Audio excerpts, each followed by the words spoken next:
Israel और Iran के बीच तनाव जैसे हालात हैं। ईरान के हमले के बाद इजरायल ने उस पर हमला किया। बीते हफ्ते ईरान के इस्फहान प्रांत पर ड्रोन और मिसाइल हमले किए गए थे। इजरायल ने ईरान के इस्फहान शहर के उस क्षेत्र को निशाना बनाया जहां ईरान के परमाणु अड्डे और एयर डिफेंस सिस्टम है।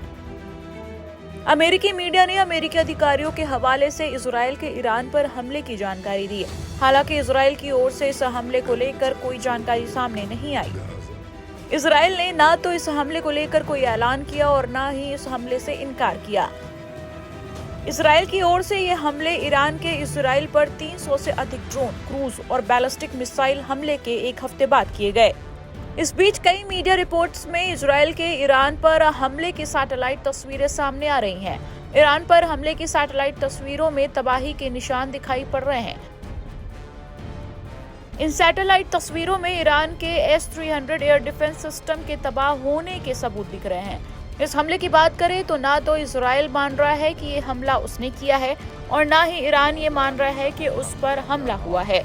इस बीच कई मीडिया रिपोर्ट्स में ईरान के उस क्षेत्र की सैटेलाइट तस्वीरों का विश्लेषण किया गया।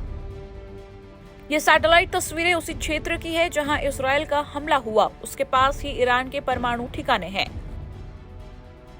सैटेलाइट तस्वीरों में 15 अप्रैल और 19 अप्रैल की 2 तस्वीरों का विश्लेषण किया गया है।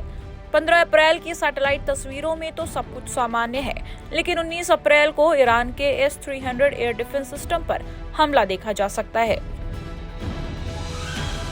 मीडिया रिपोर्ट के मुताबिक ईरान के जिस जगह पर हमला हुआ वहां रडार, विशिष्ट मिसाइल लॉन्चर और अन्य उपकरणों से लैस कई वाहन शामिल हैं।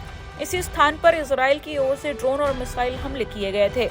इस दौरान ईरान के एयर डिफेंस सिस्टम को निशाना बनाया गया। इससे पता चलता है कि इजरायली हथियार ईरानी एयर डिफेंस सिस्टम को चकमा देने में कामयाब रहे और इजरायल ने इस इलाके पर हमला बोला। न्यूयॉर्क टाइम्स ने अपने विश्लेषण में कई सैटेलाइट तस्वीरों का इस्तेमाल किया। विश्लेषण में क्षतिग्रस्त क्षेत्र का स्थान सबसे पहले ऑरोरा इंटेल द्वारा सोशल मीडिया प्लेटफॉर्म X पर बताया गया था। इन निष्कर्षों की पुष्टि पूर्व अमेरिकी सरकारी इमेजरी विश्लेषक क्रिस बिगर्स ने भी की है। इस रिपोर्ट के मुताबिक रडार आमतौर पर कई वाहनों से घिरा होता है, जिसमें मिसाइल ले जाने वाले 4 ट्रक भी शामिल होते हैं। हमले से पहले मिसाइलों को रडार के बगल में स्थित देखा गया था। हमले के बाद उन्हें हटा दिया गया था, जो प्रत्यक्ष रूप से क्षतिग्रस्त नहीं हुए थे। यह स्पष्ट नहीं है कि मिसाइलें क्यों स्थानांतरित की गईं। बिगर्स का कहना है कि तथ्य ये है कि इस हमले का लक्ष्य बहुत सटीक था। बता दें कि इजरायल की ओर से 12 अप्रैल की सुबह ईरान पर हमला किया गया था, जो ईरान की ओर से किए गए हमले का जवाब था।